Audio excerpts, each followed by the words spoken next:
Oi pessoal, eu sou a professora enfermeira Thaís Pereira e na aula de hoje de microbiologia e parasitologia nós iremos dar continuidade ao conteúdo de doenças parasitárias, diagnósticos e tratamentos.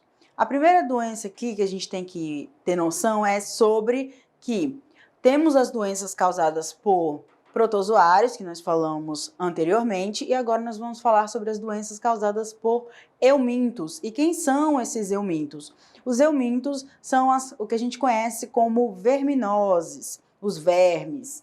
O que acontece? Existe, a eumintologia, que é a ciência que estuda esses vermes. E nesses estudos, da eumintologia, ela consegue classificar esses vermes. Então, a gente tem dois grupos, que formam esses eumintos, que são os plateumintos e os nemateumintos. E qual é a diferença deles? Os plateumintos, eles são vermes que são alongados e achatados. Um exemplo desses plateumintos é Taenia solium, Taenia saginato, que a gente vai ver posteriormente. Também temos os vermes, que são os eumintos, chamados de nemateumintos, que eles têm um formato cilíndrico. A respeito das principais doenças causadas por eumintos, a primeira que nós vamos estudar aqui é a ancilostomiase, que também pode ser chamada de ancilostomose. Ela é uma doença causada por um parasita que parasita pelo ancilostoma duodenale ou pelo Necator americanus. São dois eumintos, que são dois vermes, que podem causar a ancilostomiase. E esses vermes, eles têm a preferência de viver no intestino delgado dos seres humanos. O que acontece? Vocês podem encontrar várias pessoas se referindo à ancilostomiase com outros nomes que são nomes mais populares. E quais são? Pode ser chamada de amarelão, opilação, pode ser chamada de cloroso, mal dos mineiros, o mal dos agricultores e todos esses nomes diferentes que dão nome também para a ancilostomiase têm a ver muito com o local onde essas pessoas vivem. Uma referência que a gente tem é sobre o Jeca Tatu, que a gente vê que ele tem aquela coloração amarelada, ele é identificado como um cara preguiçoso, molenga, mas isso a gente tem agora conhecimento que essas características, de ter a coloração amarelada, ser preguiçoso, tem a ver com o fato da doença que a gente chama de ancilostomiase, que no caso é também chamada de amarelão.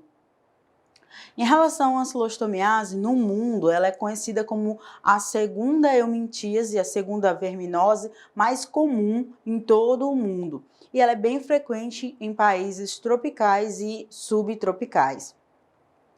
Sobre a ancilostomiase, a gente precisa entender o ciclo dessa verminose, desse ancilostoma duodenale ou Necator americanus. O que acontece?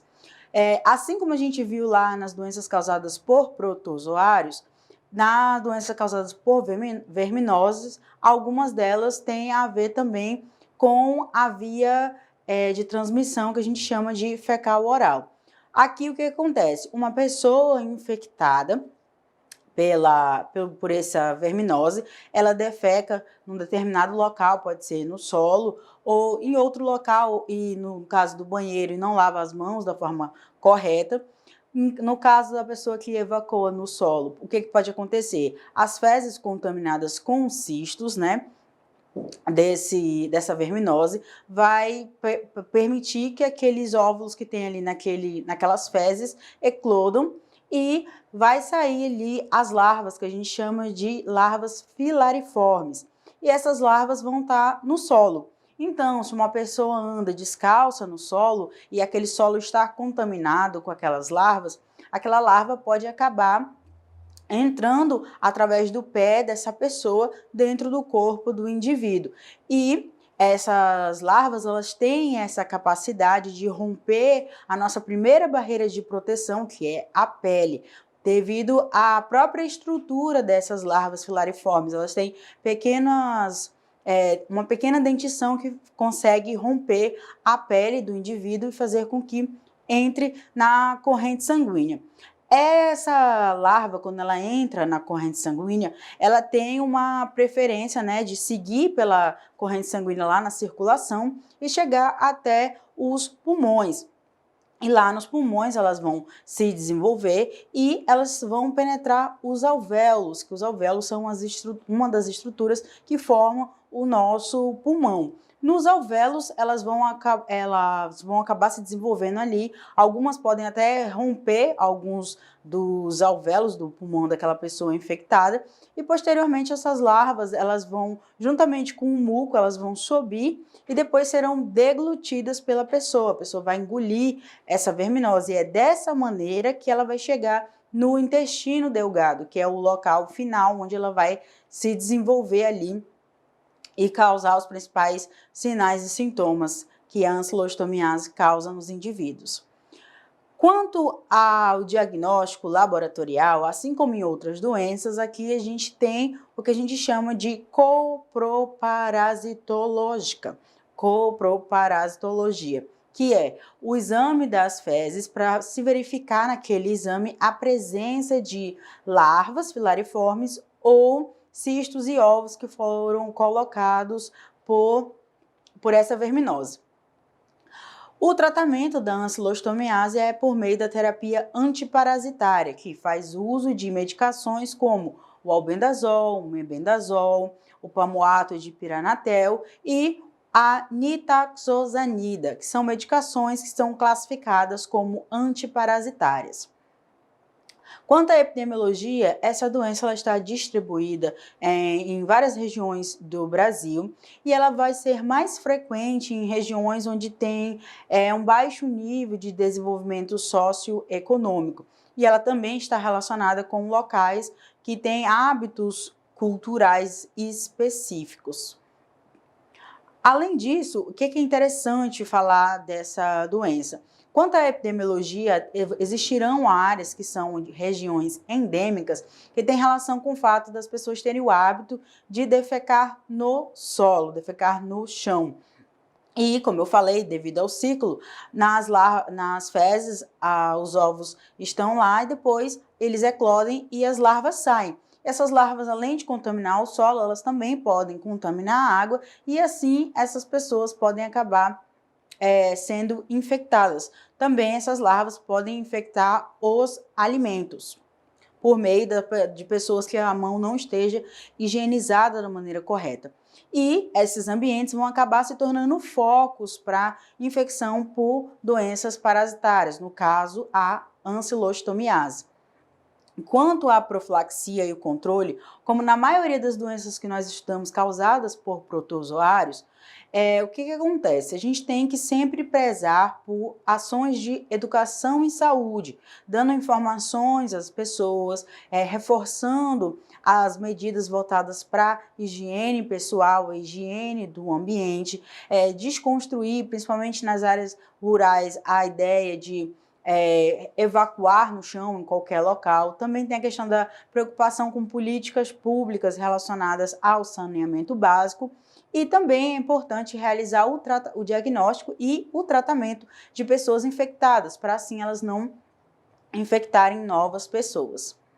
E, no caso, esse tratamento é usado tanto a medicação como medida de profilaxia e controle, e a partir disso, né, tratar essa pessoa que está acometida com a ancilostomiase. Outra doença aqui que a gente tem causada por eumintos, que é a ascaridíase. A ascaridíase, também conhecida como ascaridose, ou ascáriase, ou ascariose, é uma enfermidade provocada por um euminto, uma verminose. Qual é o nome desse euminto que causa a ascaridíase? O nome dele é Ascaris lumbricoides. E ele pertence ao filo nematoda, que é aquele filo que eu falei que são verminoses em formato cilíndrico. E onde ele vai se encontrar no organismo humano? No intestino delgado. vocês já devem ter percebido que uma grande parte de protozoários intestinais e a grande parte dessas verminoses, essas doenças causadas por eumintos, tem a preferência ali pela região do intestino. O que acontece? De acordo com a Organização Mundial de Saúde, estima-se aqui que tem 1 bilhão de pessoas que estão infectadas pelo Ascaris lumbricoides. E no Brasil, né, essa verminose ela pode ser comum em várias regiões e ela tende a afetar com mais frequência crianças. Quanto ao ciclo biológico, a gente também tem um ciclo de transmissão fecal-oral, que é o caso de fezes contaminadas com os óvulos. Esses óvulos soltam as larvas quando ele eclode e a partir disso, se a pessoa não tiver medidas de higiene necessária, como a lavagem das mãos, manter as unhas curtas e limpas, ter um ambiente, né, para realizar as suas necessidades, ter todos esses cuidados, ela pode acabar se contaminando. Então, é o mesmo ciclo, que é a transmissão fecal-oral. E aqui a gente também tem um detalhe, que essas vermes, esses Ascaris lumbricoides, eles têm, os vermes quando são adultos, eles se diferenciam em gametas femininos e gametas masculinos. E a capacidade de produção de ovos da fêmea é bastante relevante, porque ela é capaz de pôr por dia cerca de 200 mil ovos. Então, pode-se encontrar aí uma quantidade gigantesca de Ascaris lumbricoides no intestino de um indivíduo acometido.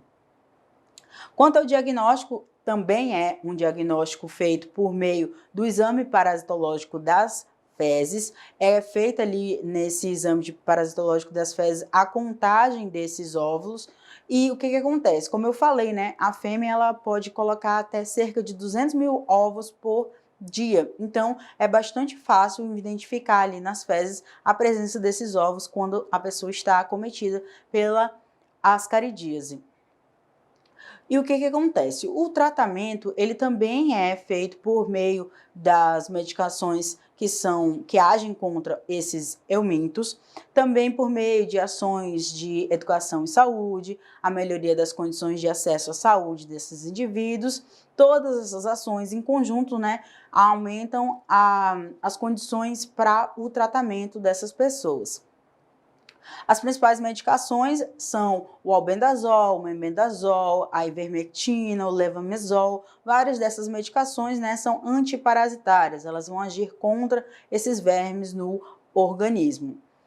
Quanto à epidemiologia, essa doença tem relação com as condições de higiene onde as populações vivem, com a questão do saneamento básico ineficiente, que vai promover aí o desenvolvimento da presença desses ovos e das larvas que são soltas a partir desses ovos que estão presentes nas fezes de indivíduos contaminados. Quanto a essa doença, tem uma questão interessante sobre o aspecto cultural que torna algumas regiões endêmicas. Por quê? Porque em algumas regiões, algumas pessoas podem fazer uso das fezes humanas como fertilizante, para usar na agricultura, ali no cultivo de hortaliças e frutas. E quando essa pessoa não faz uma higiene correta desses alimentos que ela cultivou ali com as fezes humanas, se essas fezes estiverem contaminadas com os ovos do Ascaris lumbricoides, essa pessoa pode acabar desenvolvendo ascaridíase, ela pode acabar se contaminando dessa maneira. Quanto à profilaxia e controle, novamente, a gente bate na tecla de educação e saúde, de informar a população sobre os riscos, sobre questões de higiene, como evitar adquirir essas doenças. Todas essas questões voltadas para a profilaxia e controle da maioria dessas verminoses têm relação com educação e saúde, diagnóstico e tratamento das pessoas que estão com ascaridíase. Outra doença aqui que a gente vai estudar, que são causadas por eumintos, é a cistercercose.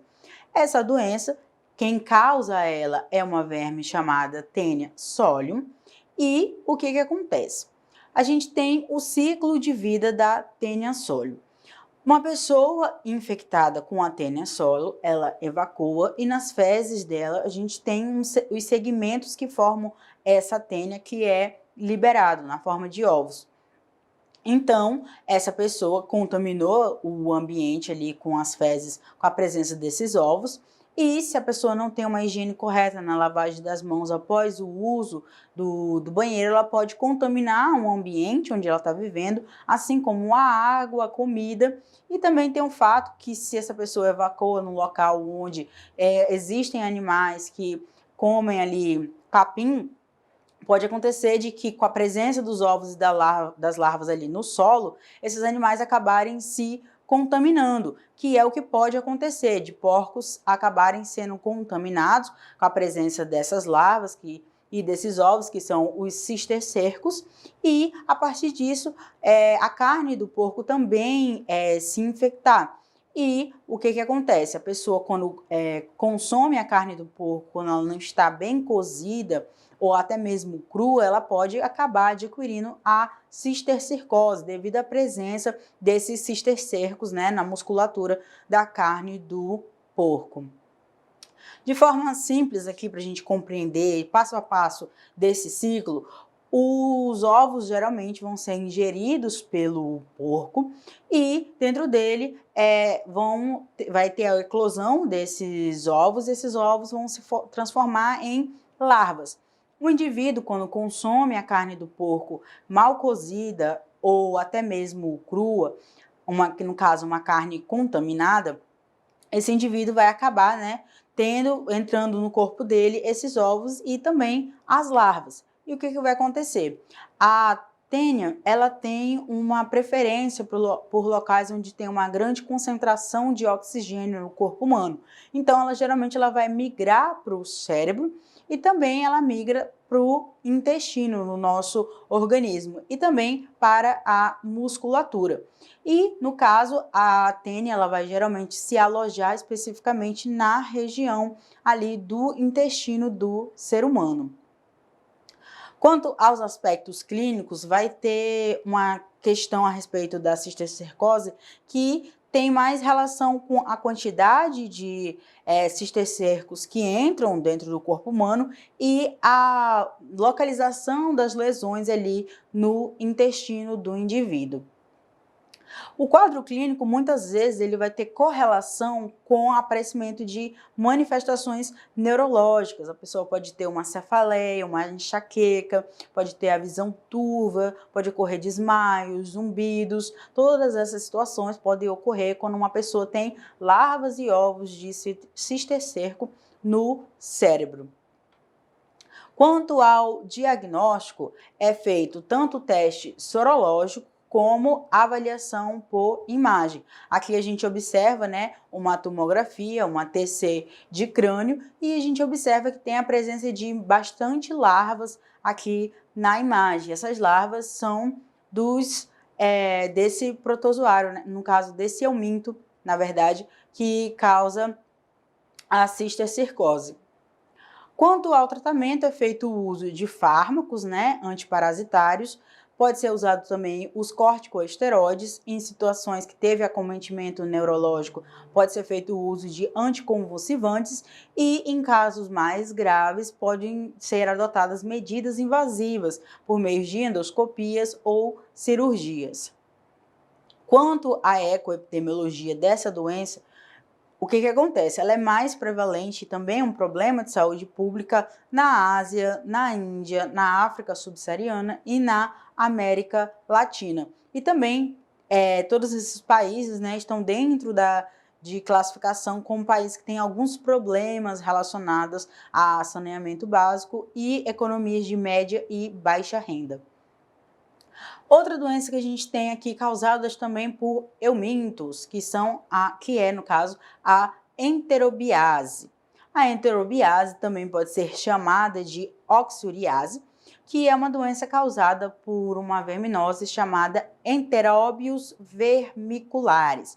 Esses enteróbios vermiculares vão ser mais frequentes ali em crianças na faixa etária de 5 a 10 anos.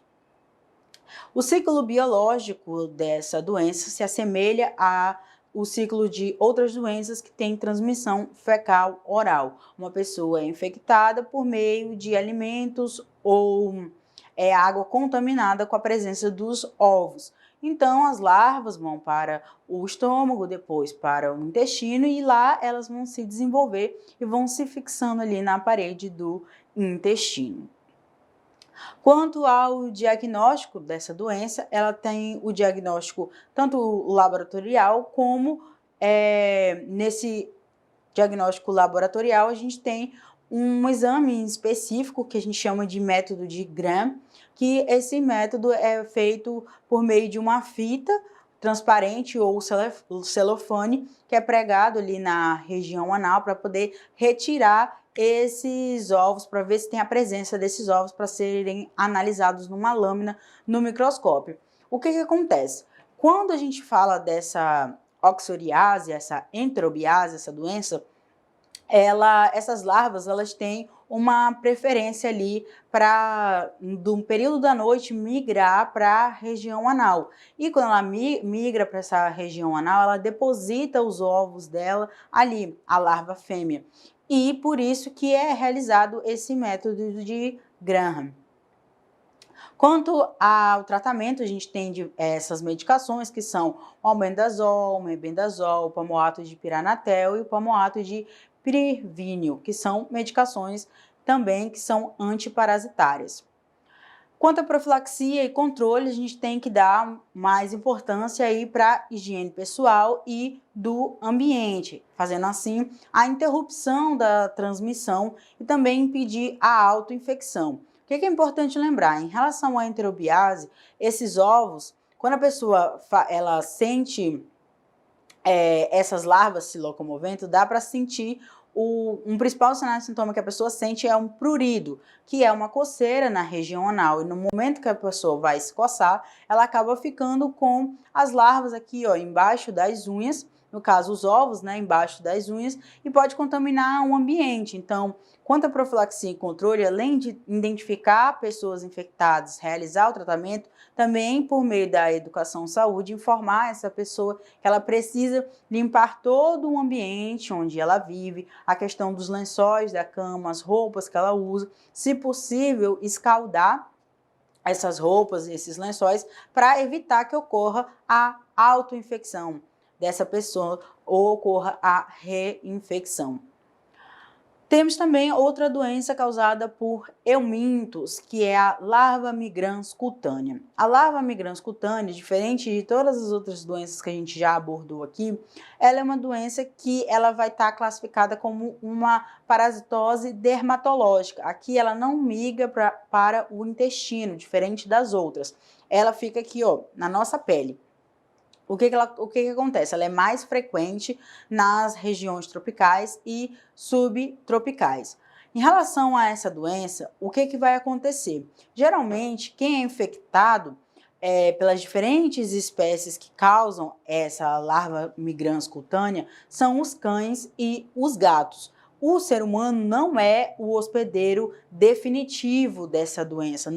Essa doença não deveria, no caso, se desenvolver nos seres humanos, apenas nos cachorros e nos gatos. Mas como o ser humano tem cachorro e gato como animal de estimação, se esses animais estiverem infectados, o ser humano acaba se infectando também. E o que acontece? O ciclo biológico dela é por meio da infecção das fezes do gato ou do cachorro infectado. Quando a pessoa tem um contato com aquelas fezes, nas fezes tem a presença dos ovos, devido ao ambiente ali que seja propício, esses ovos eclodem e liberam as larvas, e essas larvas elas podem entrar em contato com o ser humano. E por meio desse contato com o ser humano, né, a primeira parte que a gente tem de contato aqui com o mundo externo é a nossa pele. E como ela é uma doença parasitária dermatológica, ela vai afetar a pele do indivíduo. Essa larva também é conhecida, nessa doença, é conhecida como o bicho geográfico. Por quê? Porque quando ela vai passando pelo corpo, ela vai deixando marcas na pele. E esse ciclo biológico ele vai ter relação, né, com exatamente o que eu falei, com essas marcas na pele e quais são os locais que é mais frequente ser observado. nos pés, nas mãos, nas pernas e também no antebraço, que são locais onde o corpo, né, a pele da pessoa, pode ter tido contato com a larva filarioide. E nesse contato com a larva filarioide, o número de larvas e a trajetória que ela vai realizando dentro do corpo vai variar bastante a quantidade, né, dessas larvas. O que acontece? Como o ser humano não é o hospedeiro definitivo, as larvas não conseguem desenvolver o ciclo biológico dela completo. Então, acaba que elas morrem dentro do corpo humano e aí a pessoa evolui, né, para melhora clínica. Mas também, né, para ter essa evolução mais rápida e mais eficaz para a melhora clínica, a gente tem o tratamento também fazendo uso dos antiparasitários, que são o albendazol, a ivermectina, o tiabendazol, são medicações usadas para o tratamento da larva migrans cutâneas. Quanto à ecoepidemiologia, onde a pessoa pode se infectar? Se ela não tem um gato ou não tem um cachorro em casa. Um exemplo é que é bem comum na areia da praia ou areia do parquinho, né? No caso das crianças, a pessoa acabar se contaminando ali, porque animais que vivem na rua acabam defecando ali naquela areia. E a pessoa, quando vai para a praia, tem um contato com a areia, anda descalço e ela pode acabar se contaminando. Quanto à profilaxia e controle, a gente também tem a questão das medidas voltadas para educação e saúde, para o tratamento das pessoas infectadas e também para o cuidado, né, para essas áreas onde animais que vivem na rua possam ter contato com a areia nesses mesmos ambientes, as pessoas andam ali. Um exemplo, a gente tem os parquinhos. Teoricamente, eles tinham que ter cercas para evitar que animais possivelmente contaminados, né, realizassem as necessidades deles ali na areia e assim contaminassem as pessoas. Outra doença que a gente tem que é causada por eumintos é a teníase. A teníase pode ser causada pela Taenia solium, pela Taenia saginata e pela Taenia asiática. No caso, a Taenia asiática, né, ela é comum na região da Ásia, sendo aqui no Brasil mais comum a Taenia solium e a Taenia saginata. O que acontece? Esses agentes, eles são vermes achatados. Lembra que eu falei que tem os plateumintos e os nemateumintos? Aqui eles são plateumintos, eles são vermes achatados. E eles tendem a viver, né, na região do sistema digestório dos indivíduos, principalmente no intestino delgado. O ser humano, ele é, dentro do ciclo, considerado como hospedeiro definitivo. Essa doença passa pelo ciclo dela por outros animais, como a gente vai ver aqui, mas o hospedeiro definitivo para essa verme viver é o ser humano. No caso, a gente tem como hospedeiros intermediários tanto o porco como o boi, sendo aí o porco intermédio, o hospedeiro intermediário da Taenia solium e o boi da Taenia saginata. Aqui a gente tem a imagem ilustrativa do ciclo, onde uma pessoa infectada, né, ela acaba infectando também o ambiente. Por exemplo, pode ter ovos ali no chão, no caso do solo. Animais como a vaca e o porco podem ter contato com aquele ambiente quando eles vão se alimentar e dentro da musculatura da carne desse boi e desse porco vai ter o desenvolvimento aí do que a gente chama de oncoesferas, que é o tipo de ovo, né, que tem a presença aí dessa verminose, da Taenia solium. Nos animais, elas não tendem a se desenvolver da mesma forma que elas se desenvolvem no ser humano. Caso o ser humano consuma um alimento, no caso, a carne do porco ou do boi contaminado, ele vai acabar também desenvolvendo a teníase. Mas a diferença é que no animal, no porco e no boi, como eles são hospedeiros intermediários, apenas vai ter o desenvolvimento das oncoesferas. O ser humano, ele ingere a oncoesfera e a tênia vai se desenvolver por completo. Ela vai chegar à maturidade dela, para ter a maturidade sexual, para ela poder se reproduzir e ter outra tênia ali também naquele ambiente. Interessante falar que essas tênias, elas chegam até 9 metros de comprimento dentro do organismo humano.